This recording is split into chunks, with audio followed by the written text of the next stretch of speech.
Hola, buenas tardes. Estamos asegurándonos de que el audio funcione. Perfecto para que comencemos. Sí. Perfecto.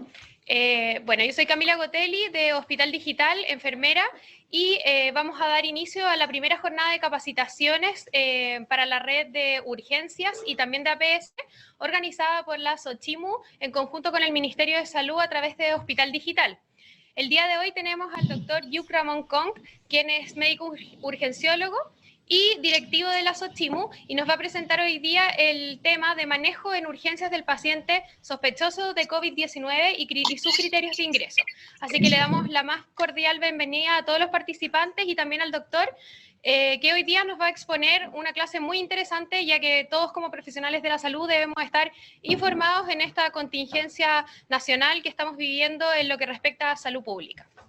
Bien, primero que todo, muy buenas tardes. Agradezco la invitación a nombre de la SOCHIMU, Sociedad Chilena de Medicina y Urgencia, que hemos estado participando activamente en las distintas campañas, en asesoría, junto al Colegio Médico y junto al MinSal, tratando de llevar información y ciencia a la discusión, intentándolo desde el punto de vista de nosotros que estamos en la primera línea de trabajo, tanto en urgencias hospitalarias como primarias, y el mensaje ahora apunta fundamentalmente a aquellos médicos que están en esa función, que están recibiendo los casos sospechosos y que tenemos que tener y vamos a entregar, digamos, una dirección para tratar de hacer esto de manera más correcta, expedita y evitar mayor cantidad de contagios.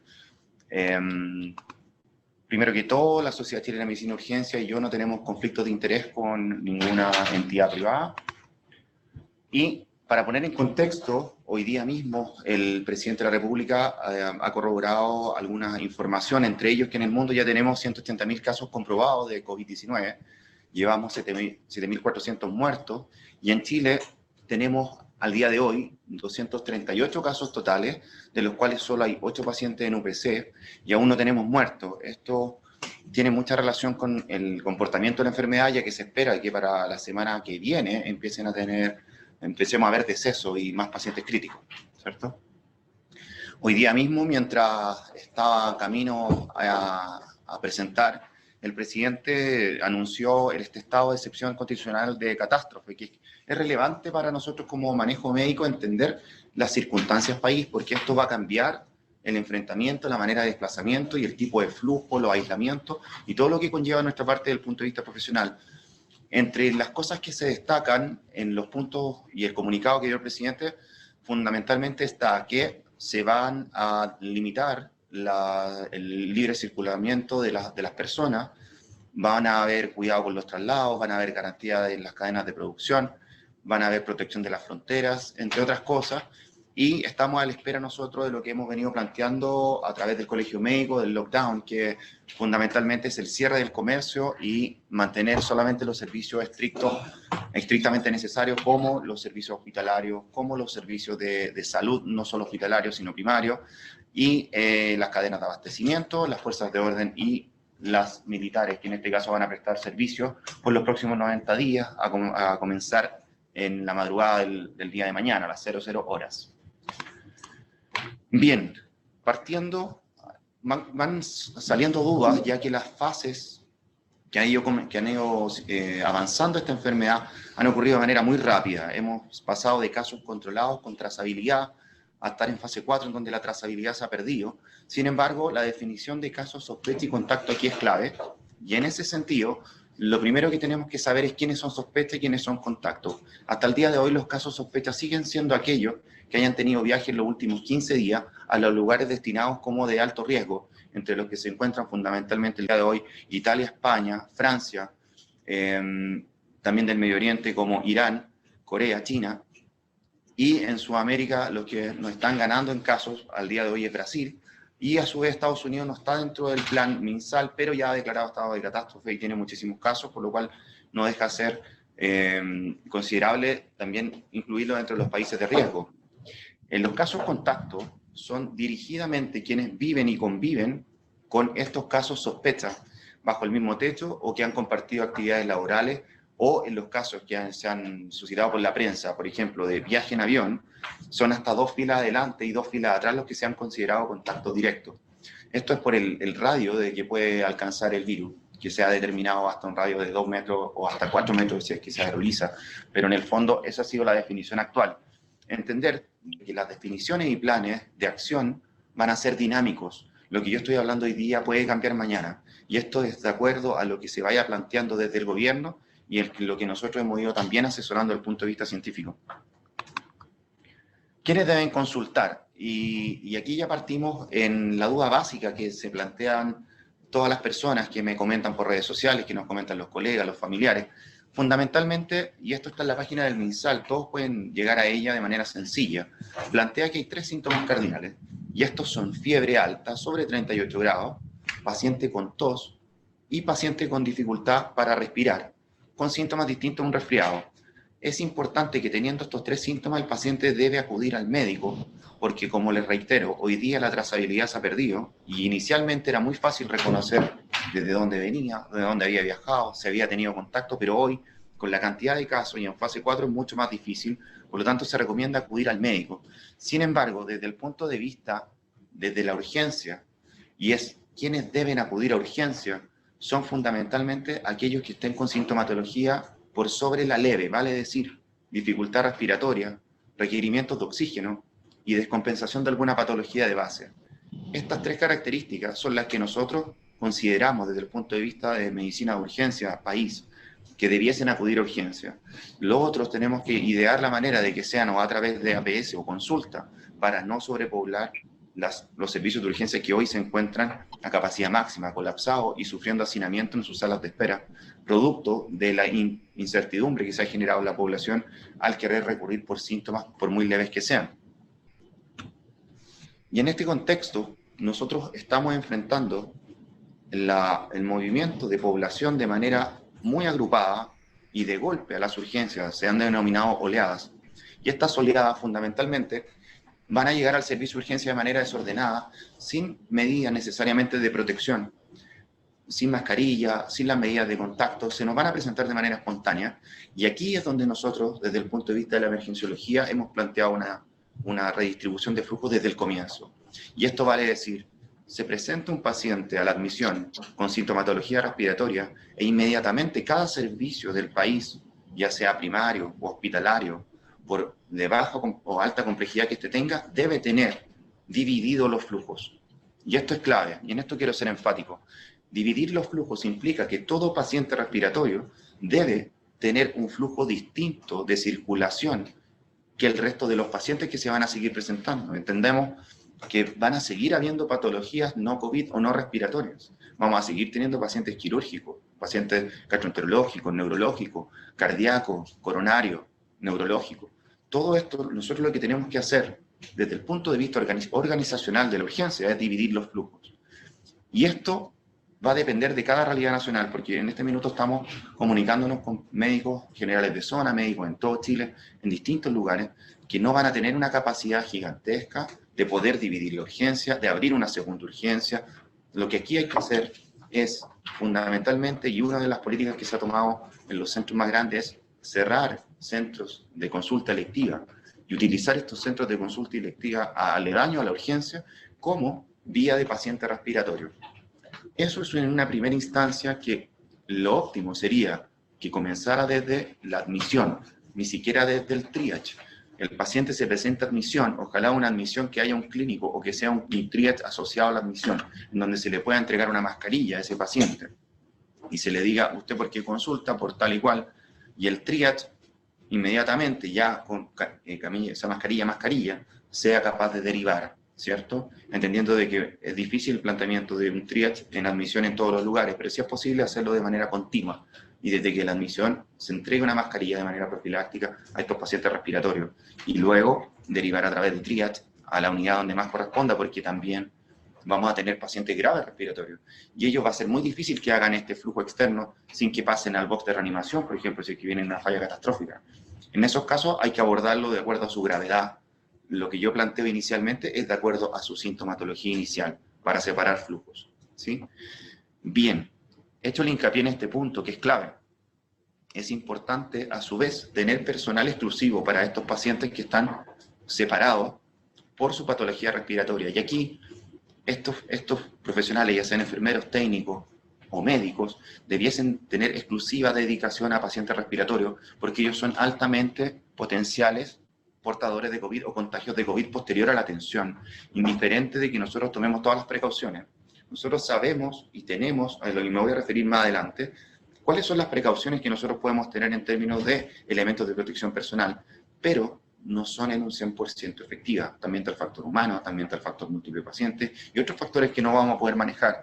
Por lo tanto, sería óptimo y lo que nosotros recomendamos es que haya flujo para pacientes respiratorios diferenciados y médicos y profesionales para este grupo de pacientes exclusivamente, ¿sí? Ha habido otra estrategia, por ejemplo, en Reino Unido, en donde se han definido turnos de manera continua y no de recambio diario, cosa de que todos ellos sean considerados al final de una semana o 2 semanas, dependiendo de los turnos, como en cuarentena se sacan y entra un turno nuevo. Porque en el momento en que se empiezan a cruzar los médicos de turno, basta uno que se infecte para que todos los médicos que él estuvo trabajando durante esa semana sean considerados casos y todos van a tener que ser aislados, lo cual podría ser una catástrofe en la urgencia y tener que incluso llegar a cerrar. Así que es la clave fundamental el diferir los pacientes y el diferir las funciones, ¿sí? Esto obviamente bajo el principio del aislamiento, que hoy por hoy es la clave en la contención y en el manejo de la pandemia que estamos viviendo. Bien, ahora, la segunda pregunta que es bastante frecuente es ¿a quiénes vamos a tomar el examen específico de coronavirus que se llama PCR? ¿Sí? ¿A quiénes? Y esto nosotros tenemos que tenerlo muy claro porque ha llegado mucha gente que por miedo a, por sospecha a, por conocer a alguien que se infectó, nos solicita el examen. Este examen no es finito, existen dosis y existen números de exámenes que van a ser en algún minuto escasas. En este minuto tenemos la suficiente capacidad de diagnosticar y por lo tanto tenemos que tener claridad en quiénes. ¿Cuáles son estos? Fundamentalmente, seguimos con la definición de paciente sospecha, paciente sintomático respiratorio que tiene antecedentes de sospecha o contacto, definitivamente debe tener un examen de coronavirus. Ese es un paciente que es clave. Por otro lado, están todos los pacientes respiratorios graves. También debe estar ahora dentro de nuestro pool de exámenes, así como hemos aplicado el FilmArray, antígeno urinario o lo que tenga cada uno de sus centros, incluir la PCR para coronavirus. Eso es sin lugar a dudas. ¿En qué pasa con los pacientes asintomáticos de contactos o que son contactos y no tienen síntomas? A ellos no se les debe practicar el examen porque son asintomáticos. Lo que sí corresponde es que estos hagan el mismo aislamiento que están haciendo los casos sospecha. En resumen, caso sospecha y caso contacto debe llevar aislamiento per se por 15 días. Caso sintomático se debe estudiar con PCR. Y aquí yo planteo 2 preguntas. La primera es, ¿qué sucede en casos remotos? ¿Qué pasa en los colegas que están trabajando en lugares no cercanos a hospitales de base, que están trabajando en Futaleufú, en Vipiri, en Isla de Pascua o en otros lugares en donde no es posible realizar inmediatamente el PCR y deben derivar al hospital de base para simplemente realizar el examen en pacientes leves? Nuestra recomendación es que busquemos la manera de copiar cosas que ya se han hecho efectivamente en Francia, por ejemplo, o en Corea, que han sido muy hábiles en contener la pandemia, es fundamentalmente poder tomar el examen, que es un simple hisopado nasofaringeo en 2 tórulas, que se puede guardar, y eso enviar a un centro donde finalmente se procese. Pero aquí lo que prima es evitar movilizar pacientes posibles contagiados en todo lo que significa llevarlo a un centro de referencia y traerlo de vuelta. Se expone el personal de la ambulancia, se expone el personal del hospital que lo recibe, y todo esto pudiese ser evitado si solo mandamos la muestra. Por lo tanto, nos parece, y como recomendación, Xochitl, es tratar de utilizar de mejor manera los centros satélites, fundamentalmente en la toma de muestras, y ese paciente que se la toma la muestra va inmediatamente aislado, por lo pronto, hasta tener el resultado, ¿sí? Y aquí nosotros no estamos innovando, no estamos creando una ciencia de genio, sino que estamos viendo los resultados que han tenido distintas estrategias. Y hay 2 casos claros, un caso es Corea, el otro caso es Italia. Italia, como sabemos, ha tenido una de las peores catástrofes. Al día de hoy había más de 2.500 muertos y Esto es porque no han sido capaces de controlarlo y porque en un minuto se dejó de estudiar de manera rápida y de finalmente identificar quiénes eran estos pacientes positivos. La diferencia es que Corea hizo todo lo contrario y rápidamente, en vez de utilizar medidas de mitigación, utilizó medidas de aislamiento. Y fue inmediatamente donde los pacientes, a los autos, a las casas, pacientes sintomáticos, se caracterizaba, daba positivo y se aislaba de manera estricta. Eso fue lo que logró contener y finalmente dar este aplanamiento de la curva, que podemos referirnos más adelante, o sea, que la cantidad de casos PIC sean menos y que por lo tanto los muertos sean menos. Esto es lo que permitió el simple hecho de hacer screening con PCR a pacientes sintomáticos y no hacinándolos en hospitales, como hoy día ocurre. De hecho, nuestra indicación es, en lo posible y en la premura, tener lugares dentro de los propios hospitales, ya sean tiendas de campaña, lugares de aislamiento, o como yo les dije, al sacar el flujo de la urgencia, en ese lugar hacer las tomas de PCR y no en todos los lugares, porque si no vamos a mezclar pacientes posibles con pacientes que no tienen relación con ellos y vamos a seguir expandiendo el contagio, ¿no es cierto? Así que es clave entonces aislarlos y estudiarlos de la manera, ojalá, más rápida posible. Entonces, una vez tomado este examen de coronavirus, ¿qué hago yo como médico? ¿Qué hago yo como personal de salud con este paciente? Y esto va a depender directamente de la clínica. Si al paciente se le toma el examen y está leve, este paciente inmediatamente se va con las medidas de precaución a su domicilio, a cumplir el aislamiento y será confirmado por vía telefónica si es que es o no positivo. Indiferente de que es o no positivo, el paciente debe cumplir desde el comienzo del aislamiento, ¿cierto? Eso es clave. Se toma examen, paciente leve, se aísla ahora en su domicilio. Luego vamos a hablar de las estrategias en escala, que puede ser en algún minuto llegar a aislarlo en hospitales de baja complejidad dentro de la misma red, en donde estos pudiesen ser destinados a confinar estos pacientes, viendo que hemos tenido un comportamiento poblacional bastante malo, en donde se ha roto el aislamiento y los pacientes han salido, se han ido de viaje, de carrete, a hacer vida social y se ha contaminado, contagiado a más gente. Esto está en veremos y puede ser un siguiente paso. El estado de sitio confirmado hoy día por el presidente va en esa misma línea, en cerrar las libertades personales, producto de que no hemos sido capaces de entender el riesgo que estamos poniendo a la población y a nuestras personas más enfermas y más viejas, ¿sí?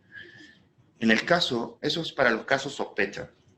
En el caso de los contactos que yo definí inicialmente, o que el MinSal define definitivamente, en términos de el caso contacto, quien vive, convive con esta persona, trabaja con esta persona, viajó con esta persona, debe guardar el mismo aislamiento por lo menos por 15 días.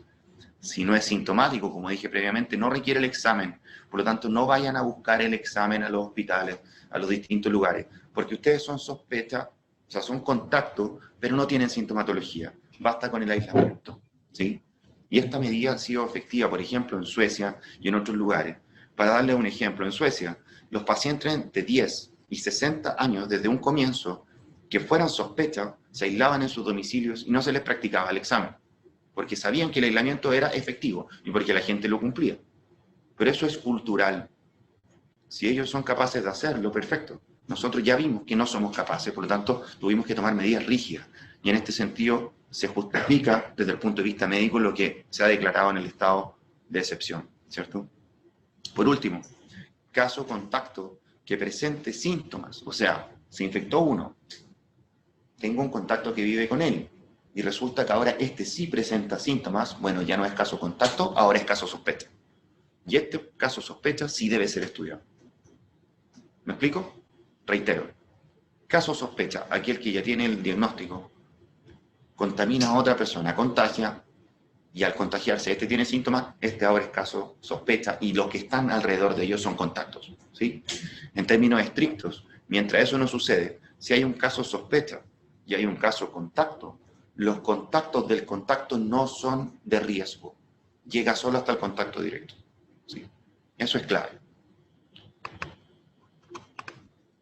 Bien, ahora otro enfrentamiento que nosotros nos vemos en los servicios de urgencia y que ustedes van a ver en sus consultas es que, bueno, ¿qué pasa con estos pacientes que se van a las casas y requieren licencia médica? Es una de las interrogantes que partimos desde un comienzo planteando. ¿Y qué es lo que hemos hecho en este sentido? Primero, Partimos haciéndola nosotros mismos, obviamente, en una primera instancia. Pero lo óptimo sería que todos los lugares tuvieran un flujo administrativo para dar la licencia, que no necesariamente sea ese día, sino que pudiese ser al día siguiente. Y eso pudiese hacerlo un personal administrativo que estuviera aislado, o buscar la forma de hacerlo de manera expedita y nuevamente manteniendo un flujo por fuera de los enfermos que están en el hospital, ¿cierto? En términos prácticos, para mis colegas, para los que les toque hacer las licencias, en la licencia existe el diagnóstico aislamiento. Basta que ustedes coloquen aislamiento y en la observación coloquen caso sospecha o caso contacto. Y con eso es suficiente. Eso lo estamos haciendo así y es efectivo y está validado actualmente. Por último, no es imperativo que entreguen la licencia el mismo día. No se desgasten, porque lo que nosotros vimos en una primera instancia, yo mismo teniendo que ir a evaluar casos, vistiéndome de astronauta, viéndolos, saliendo, todo un cuento, muchísimo tiempo por paciente, después tener que hacer la licencia y además la notificación tomaba demasiado tiempo. Y hay procesos que se pueden optimizar. Vean ustedes su realidad local y vean ustedes cómo pueden optimizarlo. Tal vez teniendo médicos que se dediquen solo a notificar los casos sospecha, a lo cual me voy a referir posteriormente, o a las licencias, y que haya solo un examinador. Recordemos el primer mensaje, y aquí se vio en la diapositiva. Diferenciemos los flujos, diferenciemos las funciones. ¿Y cómo notificar? Otra de las preguntas que nos ha llegado mucho en redes sociales, ¿cómo notificar? Para esto el MinSal ha determinado y ha puesto a disposición de todos nosotros, los profesionales y médicos, una página que se llama epevigilia.minsal.cl. Repito, epevigilia.minsal.cl, donde ustedes crean su usuario, crean su clave e inmediatamente se les van a abrir todas las enfermedades de notificación obligatoria y en letras grandes va a salir COVID-19.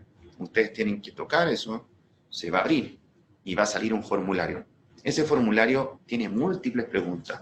Entre las preguntas que nosotros normalmente no hacemos en una urgencia está: ¿dónde trabaja? ¿Cuál es su función en ese lugar? ¿Dónde queda su lugar de trabajo?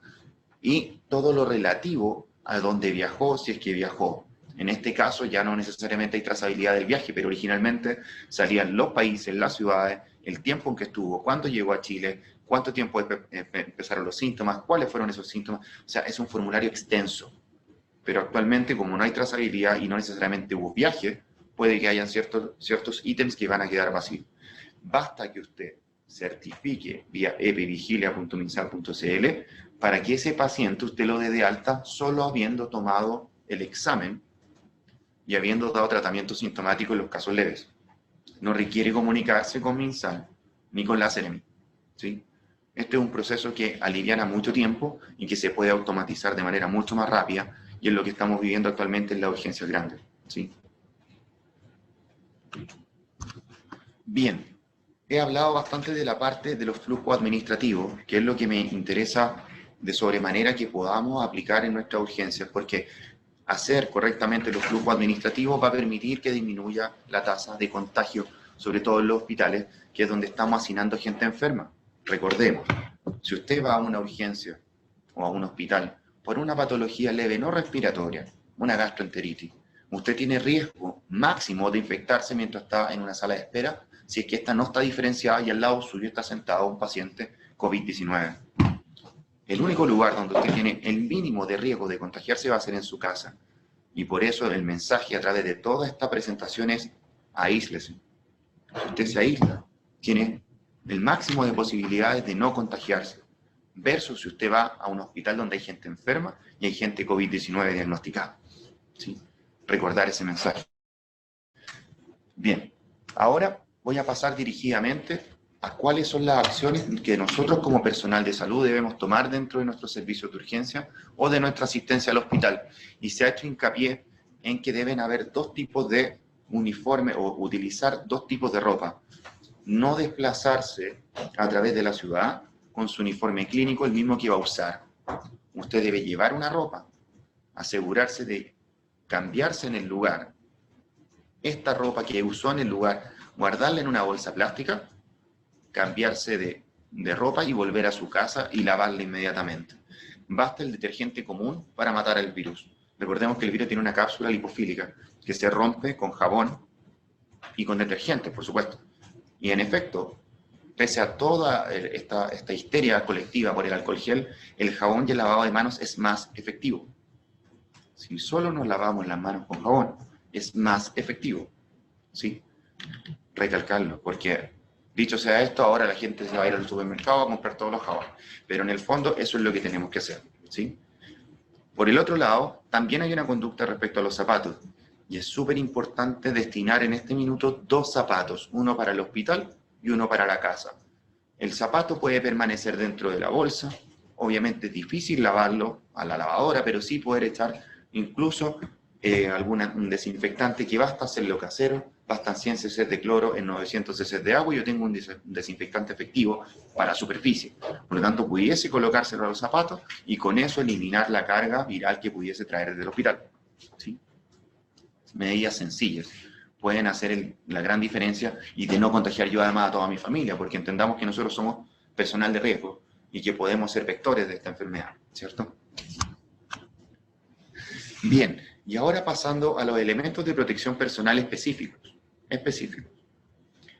Existen distintos, y entre ellos se han diferenciado cuáles son necesarios completamente para manejo de pacientes sospechosos de alta sospecha o respiratorio, ya lisa y llanamente, porque como no tenemos trazabilidad, cualquiera pudiese ser sospechoso, versus el manejo clínico habitual.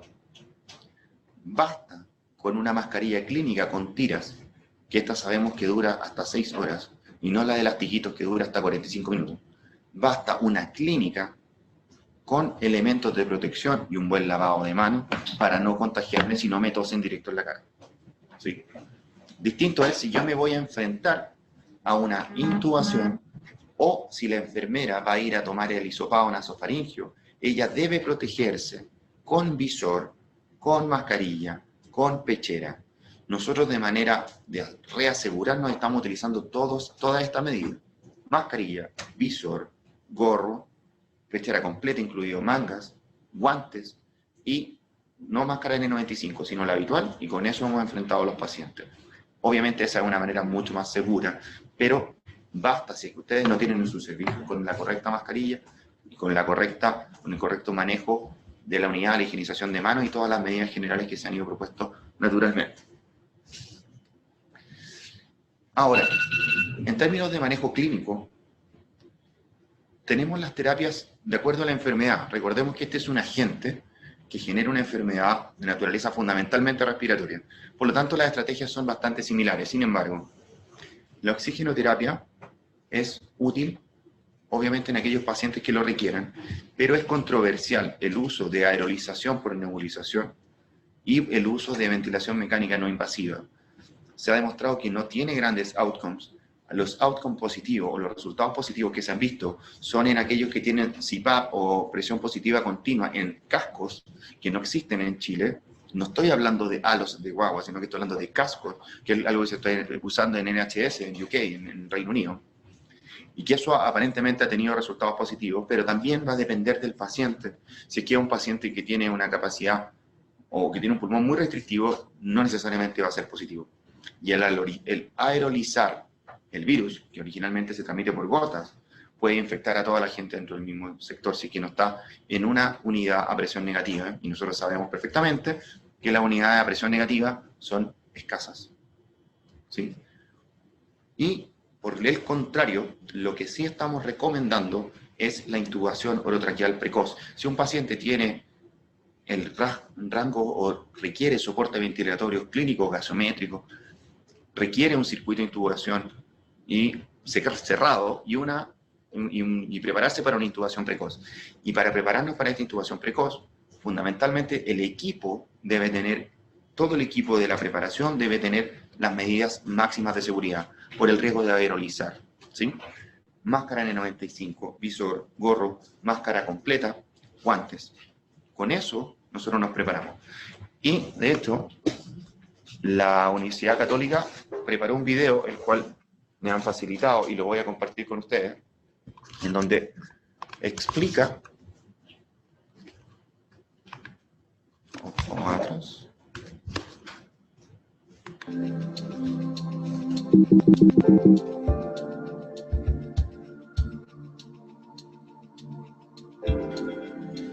tenemos sonido, pero es autoexplicativo. Fundamentalmente, preparación de los insumos. Bien, preparación de los insumos, el equipo de apoyo, está listo para ingresar, como ustedes ven, con todas las medidas, con antiparras, de preferencia que estas fueran selladas, mascarilla con reservorio de oxígeno, preparándose para una secuencia de intubación rápida, sin ambú, solo con máscara de no recirculación, para evitar el...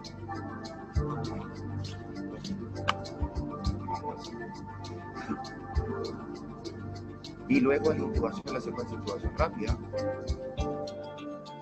de la manera que nosotros habitualmente conocemos. ¿Sí?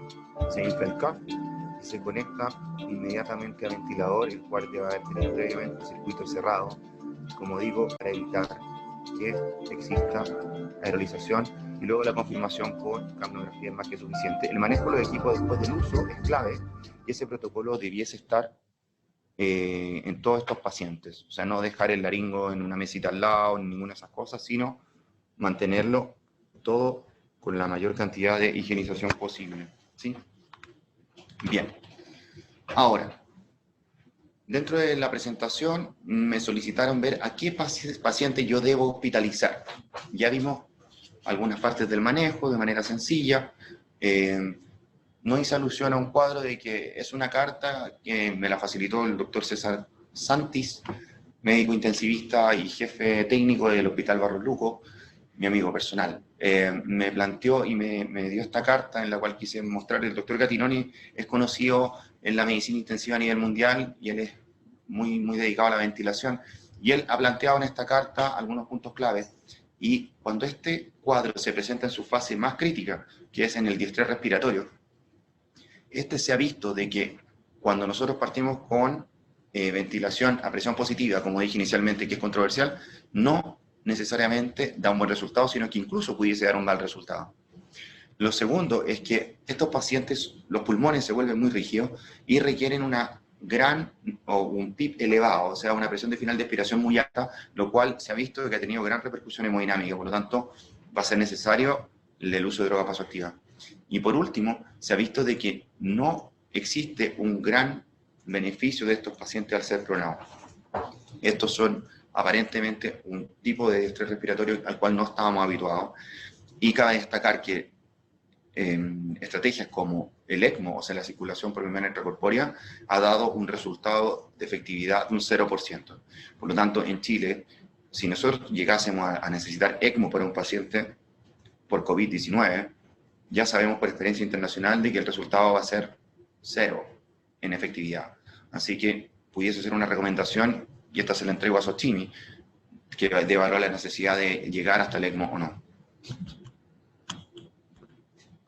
Bien, retomando entonces la pregunta de ¿a qué pacientes debo hospitalizar? Los pacientes que debo hospitalizar están categorizados de manera bastante sencilla. Si es COVID-19 positivo, hospitalizar a aquellos con comorbilidades. ¿Por qué? Porque se han visto que estos se comportan como pacientes más graves y tienen mayor riesgo de deterioro. Entonces esto, por precaución, aunque no tenga disfunción, debiese ser hospitalizado. Mayor, obviamente, es la indicación y mucho más perentorio si es que tiene alguna disfunción de su patología de base, ¿cierto? El segundo, aunque suene de perogrullo, si el paciente tiene requerimientos de oxígeno, va a ser hospitalizado al igual que en otra patología pulmonar que la requiera, ¿no es cierto?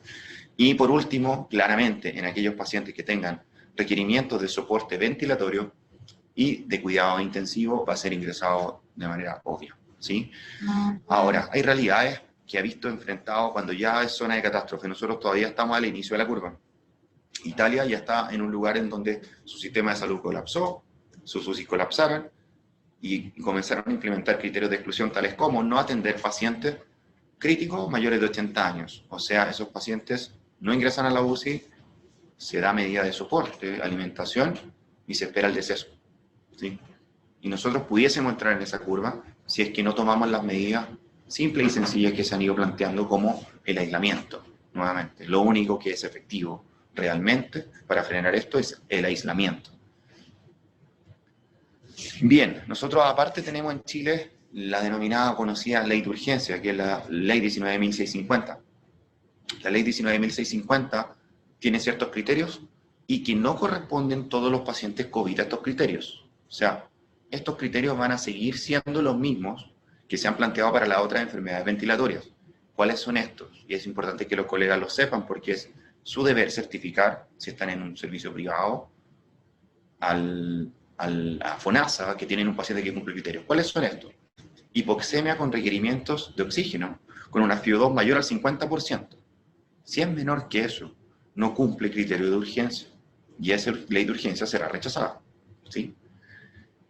Por un lado. Y por el otro lado, si el paciente requiere soporte ventilatorio, dígase presión positiva o negativa, también es criterio para ley de urgencia. Ambos son criterios simples, indiferentes de la patología de base. Basta que sea una neumonía o un EPOC descompensado y que conviva o no COVID, ambos son criterios de emergencia ley, ¿sí? Y por otro lado también, cuando hay un deterioro y se llega a utilizar droga vasoactiva, ustedes busquen la patología que cuadre. Puede estar del contexto de un shock, una sepsis severa, una insuficiencia cardíaca con requerimiento de droga vasoactiva, en fin, o por la propia intubación, sedación, ¿cuánta cosa? Obviamente, también cumple criterios de ley de urgencia. No olvidar que también tenemos que seguir haciendo la parte administrativa que nos corresponde como médico. Bien, dicho sea esto, y ya luego vamos a dar paso a las preguntas que nos vayan haciendo de manera virtual. Recordar que las medidas más sencillas son las más eficaces. Y esto está en la página del MinSal, apenas ustedes la abren, dice lavado de manos, estornudar en el pliegue del brazo, tratar de mantener una distancia a la persona que está alrededor mío de 1 metro como menos, evitar una vez tocado distinto elemento, llevármelo a las mucosas oculares, vocal, para no contagiarme, no compartir la botella, la bombilla, y evitar el saludo de manos y de besos, ¿sí? Es una costumbre a la cual nosotros no estamos muy habituados, pero que es necesario implementarla. Esta pandemia, nosotros estamos hablando hoy de 15 días. Hoy en Europa se está hablando de 4 a 6 semanas, porque no se han tomado las precauciones que estamos hablando tan simples como el aislamiento. Por eso que no importa cuánto nos cueste o cuánto aleguemos, vamos camino a eso. Y si nosotros vemos las curvas de infección que tienen los distintos países, Italia, que es el que ha tenido el segundo más desastre después de China, entendiendo la población de China mucho mayor. Italia tiene una curva de aceleración menor que la nuestra. Nosotros vamos más rápido que ellos. Y el modelo de predicción matemática ha mostrado que vamos pasito a pasito cumpliendo los mismos casos y es posible llegar a 40.000 si no logramos cortar esto. Entendamos de que el 80% va a tener una enfermedad leve, pero un 15% va a requerir hospitalización y un 5% va a requerir cuidado intensivo. Y actualmente la mortalidad de esto está variando de acuerdo a los distintos números. China dijo un 1%, 1 de 100 se mueren. Italia llegó a un 7,2, 7 de 100 se mueren. Pero estamos viendo de que esto se está comportando distinto de acuerdo a la población que tenemos.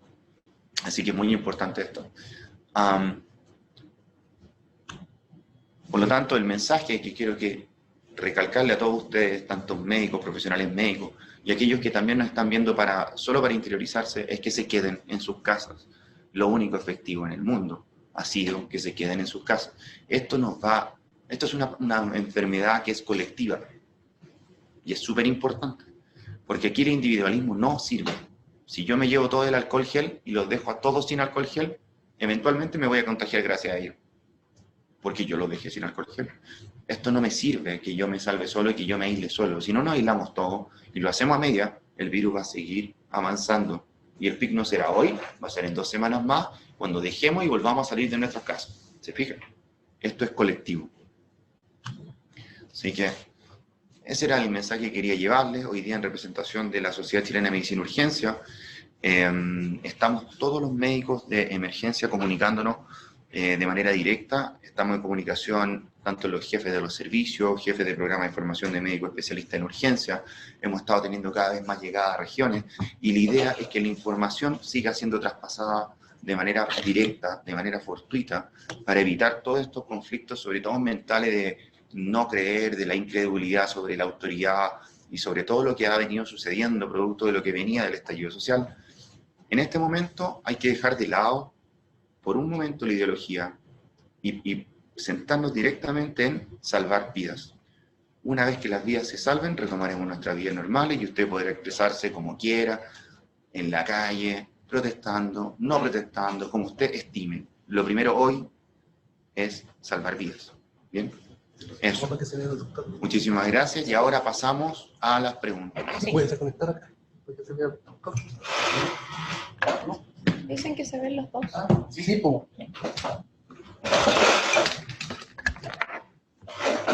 Voy a ayudar con esto. Son muchas preguntas.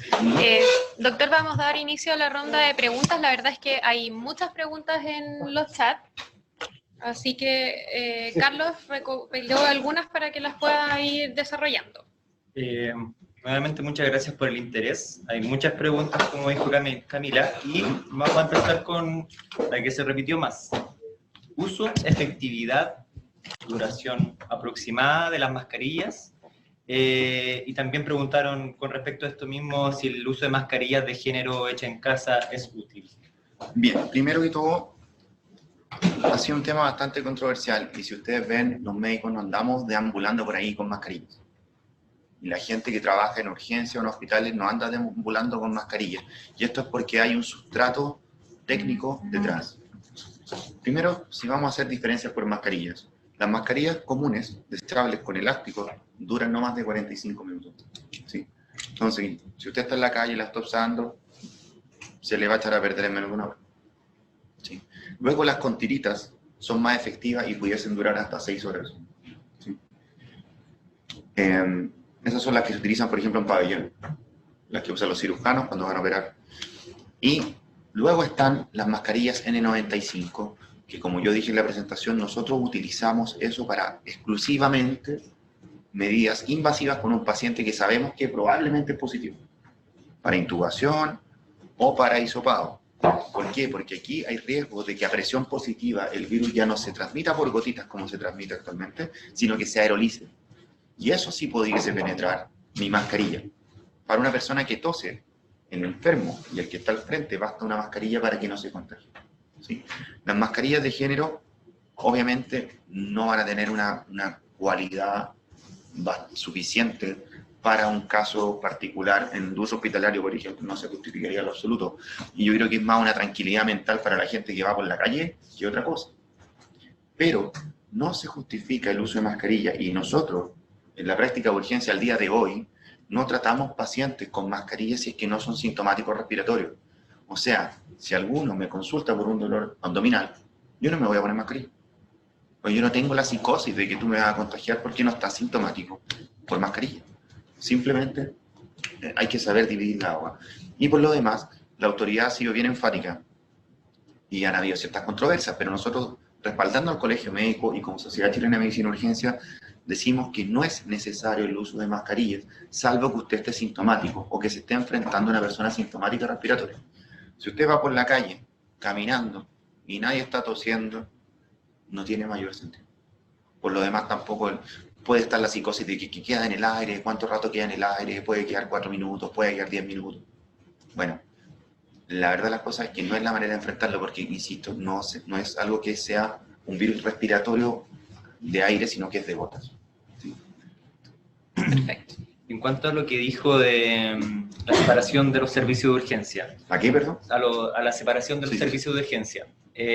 Preguntan mucha gente que está en hospitalizado y en atención primaria si esto es una medida que se tomará solamente para los servicios de urgencia, en donde puede haber un área exclusiva para estos pacientes respiratorios, o se recomienda, hay recomendaciones en los otros países para los otros servicios. Lo que se está haciendo actualmente es dividir el hospital o la clínica y aislando sectores de manera completa. El vaciamiento de hospitales, por ejemplo, el Hospital Clínico Universidad de Chile está apostando a vaciar y se han cerrado los policlínicos electivos, se han cerrado la cirugía electiva, cosa de que todos esos pacientes que se van a ir de alta, sus unidades van a quedar desocupadas. Y con eso vamos a poder nosotros tener mayor capacidad de recibir estos pacientes ventilatorios y poder aislarlos en lo que se ha denominado clusters o grupos, todos por un ala en donde no haya gente que circule de otras enfermedades y así evitamos que haya propagación. Pero esta división de flujo, como yo soy el portero del hospital, estoy desde la puerta preocupado hasta que en su momento en que se hospitalice o se vaya para su casa no contagie a nadie más. Teniendo eso en mente, cada hospital tiene que ser capaz de dividir. Y como lo planteaba en otra de las alternativas, como ya de escalamiento, se está pensando en hospitales de menor complejidad o más chiquititos, en vaciarlo y utilizar esos centros como centros satélites de los hospitales base. Cosa de que estos pacientes sean trasladados a este centro y tener una especie de aislamiento globalizado dentro de un hospital. Eso también pudiese llegar a ser cierto. Y otra cosa que se ha escuchado en la prensa, y que sí se ha hecho en otros países, como Alemania o como Francia, es tomar hoteles, y los hoteles utilizarlos como unidades de aislamiento.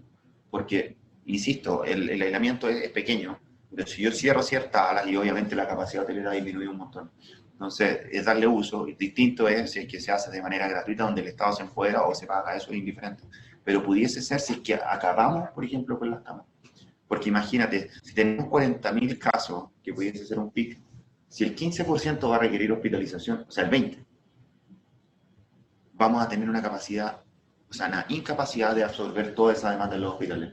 Y vamos a tener o la opción de Italia de dejarlos morir, o tener que empezar a improvisar y utilizar otros lugares. Viniéndonos a la realidad hoy día, lo que se puede hacer es aislar sectores del hospital.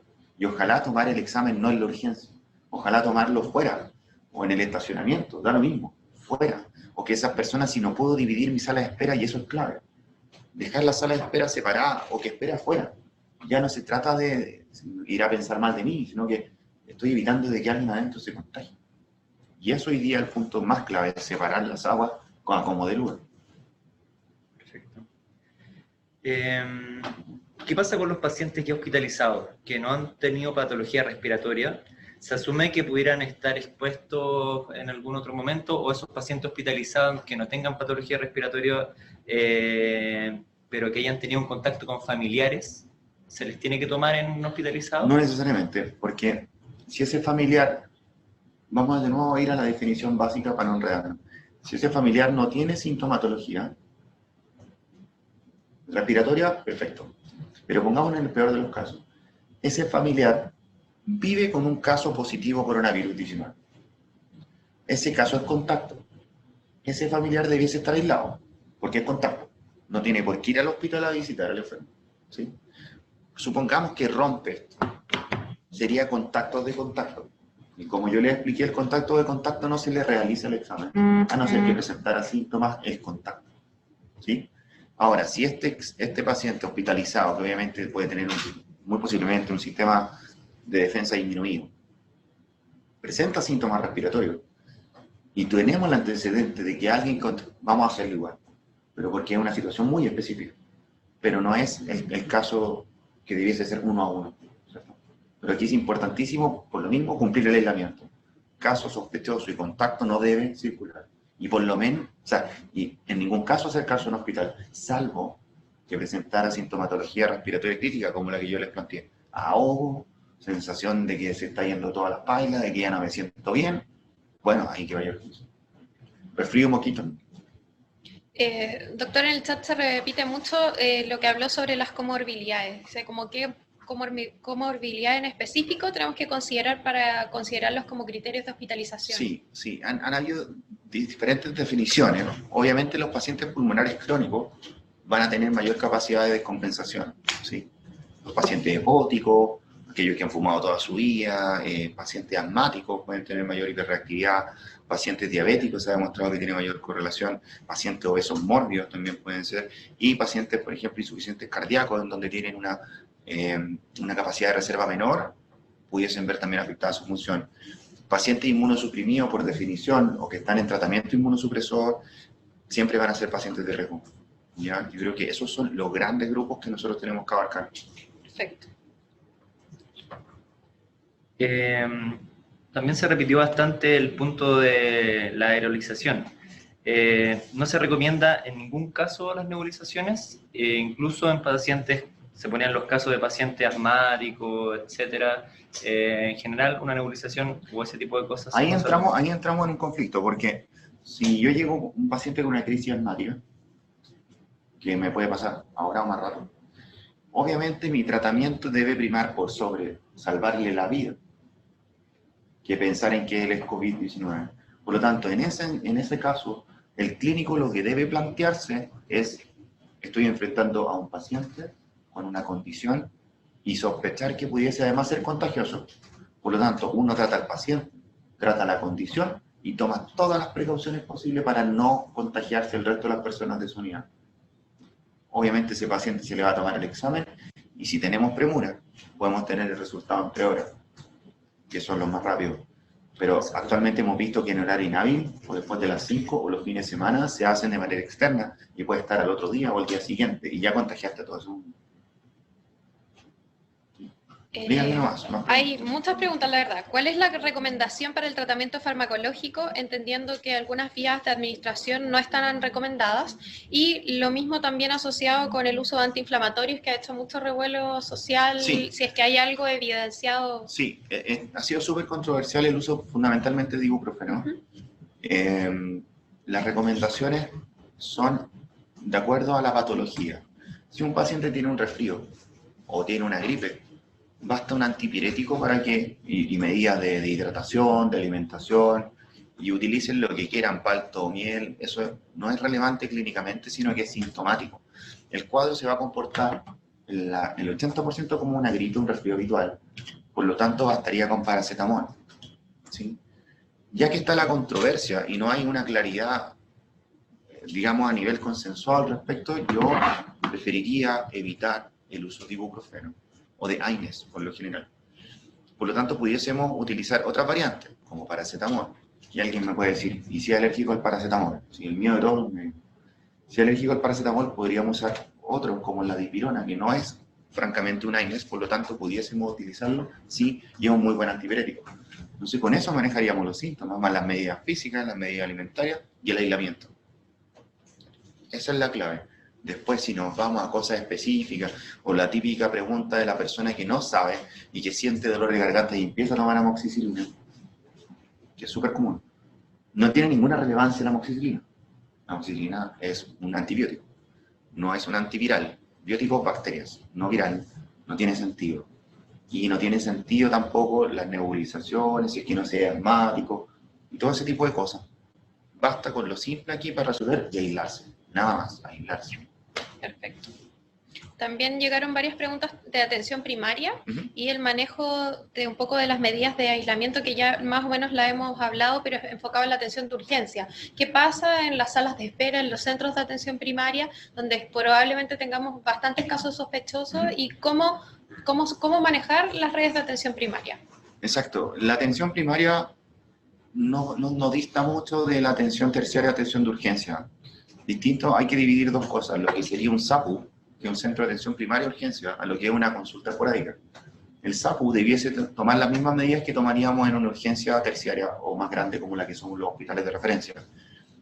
Vale decir, tener la capacidad, como sea, un container, una carpa, aquí hay que usar la creatividad también, porque los recursos no están. Entonces, si tenemos una sala de urgencia, una sala de espera, dividirla. Y si es necesario que los respiratorios esperen afuera, esperen afuera. Pero la idea es no mezclar pacientes respiratorios con no respiratorios. Desde ahí parte la división del flujo.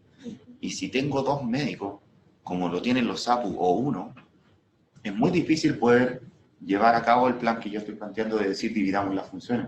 Porque esa es la realidad de nuestro país. Tenemos infinidad de casos donde no se cubren los turnos. O hay un médico de turno que tiene que atender una demanda de 100 o 200 pacientes en 24 horas. Obviamente no es lo óptimo.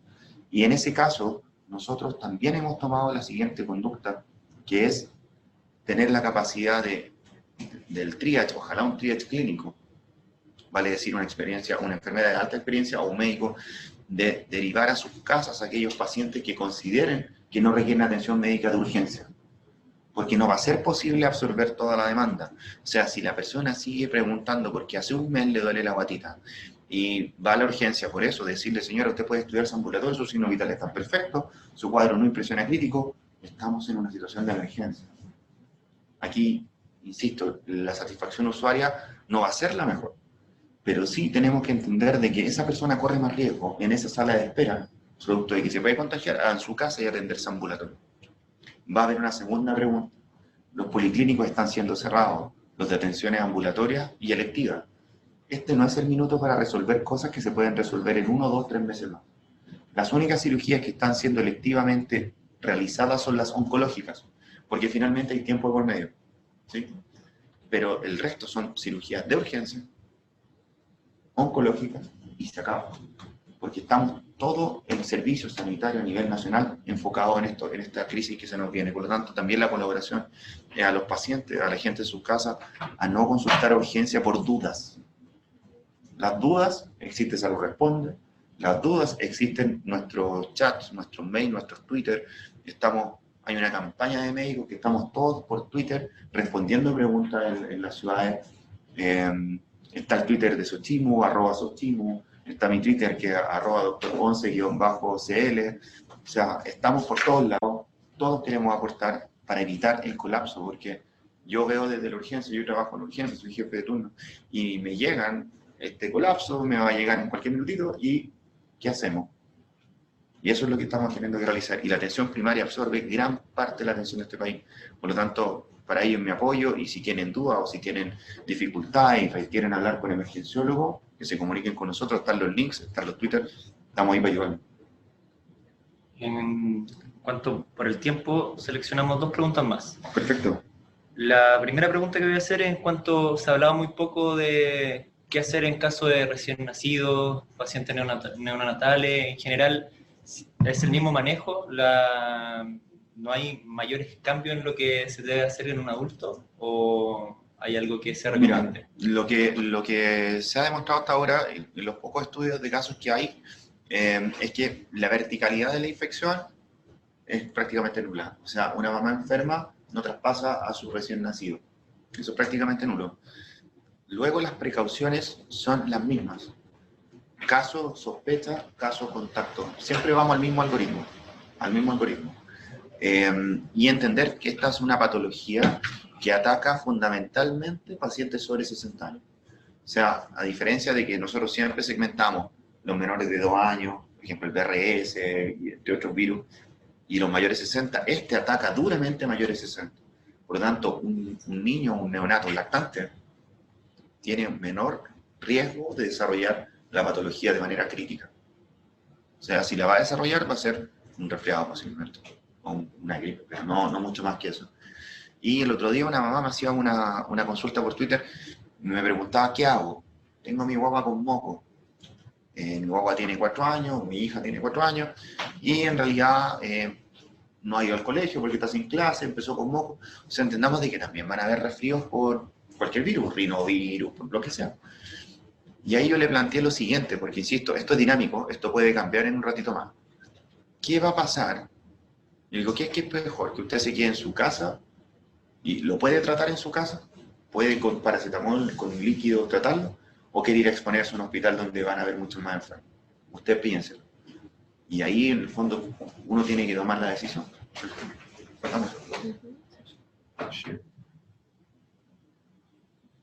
Eso, entonces, ¿qué más? Sí, la verdad es que hay varias preguntas, pero hemos resuelto, varias de esas. También una pregunta que quizás hace ruido un poco, ¿qué pasa con los pacientes de hemodiálisis? Porque la verdad es que dicen que no pueden quizás hacer el aislamiento como caso sospechoso, porque tienen que recurrir a estos centros para dializarse. Entonces, ¿cómo enfrentar ese tipo de situaciones? O sea, hay 2 situaciones. Si yo tengo un paciente aislado, hospitalizado, que requiere diálisis, eso va a depender de cómo tu hospital está diseñado. Hay ciertas unidades críticas que tienen capacidad para colocar una máquina de diálisis al lado, no todas, ¿ya? Porque tiene un espacio grande, porque tiene que venir la técnico de diálisis, la enfermera de diálisis y hacer todo el cuento. Obviamente, si nos vamos a la práctica, los centros de diálisis donde tú tienes sillones uno al lado del otro, es muy poco posible que un paciente caso o contacto vaya, ¿cierto? O sea, es prácticamente imposible porque ya sé que todos los que están ahí están liquidados. Entonces, mientras no tengamos una cama de diálisis aislada para ese paciente, ¿dónde crees tú que va a terminar yendo? A la urgencia. Y ahí es algo que no hemos consensuado, pero obviamente ese paciente que le van a impedir la diálisis en su centro se va a terminar descompensando en menos de 3 días, va a llegar a la urgencia descompensado, ojalá que no en urgencia dialítica, Pero ese paciente, si es que se sospecha COVID, va a ir a aislamiento, y en el aislamiento sí se le va a poder hacer la diálisis. O sea, la salida actual que yo veo es que rebote, urgencias, hospitaliza, diálisis. Porque no conozco, y esto hablo desde la incertidumbre, porque no sé si ha planteado un centro de diálisis, porque insisto, los centros de diálisis son satélites, y muchos son privados que prestan servicio al MinSal. Que sea, por ejemplo, lo vamos a aislar a todos los casos. Si se pudiese hacer eso, le quitamos pega al hospital y lo dedicamos solo a los aislados. Eso pudiese ser una solución, pero no creo que esté aplicada en este momento. Perfecto. Bueno, la verdad es que, doctor Yuc, le queremos agradecer mucho su presencia. Creo que se han resuelto la mayoría de las dudas que en los chats fueron recurrentes, la verdad. Queremos avisarles y informarles a todos que estas capacitaciones van a seguir a cargo de la SOCHIMU de lunes a viernes desde las 2 de la tarde, y el calendario va a ser disponibilizado lo antes posible también a través de ello, y se los vamos a entregar a ustedes por las diferentes vías por las que también se han podido conectar el día de hoy. Estos links por los cuales ingresaron hoy se mantienen hasta el fin de las capacitaciones, por lo tanto, mañana, pasado, el lunes van a poder ingresar con los mismos links que hoy día se han disponibilizado, y la idea es que se difundan, porque vamos a tener inicialmente una capacidad de hasta 3.000 personas que puedan participar de estas conferencias. Así que les agradecemos la participación. Espero les haya sido de gran utilidad y que estas capacitaciones para todos los días se puedan ir replicando con la participación activa que han tenido en el día de hoy, tanto en los chats como en la simple conexión, y se nota el interés de los profesionales de querer estar capacitados y al día con lo que está pasando a nivel nacional. No sé si quiere hacer algunas palabras también de cierre. Sí, fundamentalmente la idea nuestra es poder estas clases virtuales online, también traspasarlas, por último los PPT o el material, poder dejarlo a disposición. Nosotros, como le digo, a través de nuestro Twitter en SOCHIMU o en la página podemos comunicarnos directamente, y para aquellas personas que no estuvieron viendo, si es que requieren los datos, yo no puse tablas duras, ni datos duros, ni tantas cosas, porque me interesaba más entender el manejo, pero para todo esto existe bibliografía dura, y si quieren que le hagamos llegar algunos informes, papers, relatos, sí, lo podemos entregar. Los medios oficiales, estas clases van a quedar grabadas, y los medios oficiales de comunicación y difusión probablemente van a ser la SOCHIMU, las páginas web, y también la SOCHIMI, que es la Sociedad de Medicina Intensiva. Así que ellos van a disponibilizar con los materiales de apoyo estas PPT y además las grabaciones de cada una de las clases que se van a dictar. Perfecto, agradecido. Sí, me dicen que repitamos un poco la información. Todas estas clases, las de medicina intensiva, van a ser en la mañana de 12 a 1:30 aproximadamente, y las dirigidas a profesionales de la salud de atención primaria y servicios de urgencia van a ser en la jornada de la tarde desde las 2, con el mismo link de lunes a viernes. ¿Ya? Así que ese es el mensaje, ese es el llamado, la idea es, y la invitación es a conectarse, a participar. No sé si... Gracias. Eso. Muchas gracias. El Twitter, ¿no? El Twitter. El de SOCHIMU es SOCHIMU, @SOCHIMU. Y el de SOCHIMI, si mal no recuerdo, es SOCHIMI oficial. Sí. Ya. Mucho complejo. De todas maneras, a través de las páginas web oficiales que se pueden buscar SOCHIMU y SOCHIMI, van a encontrar más información al respecto. Así que eso, damos por terminada la sesión para que no sientan que se va a cortar abruptamente. Así que hasta luego. Chao. Y muchas gracias. Recuerden no saludar. Sí, de lejos. De lejito nomás. Sí.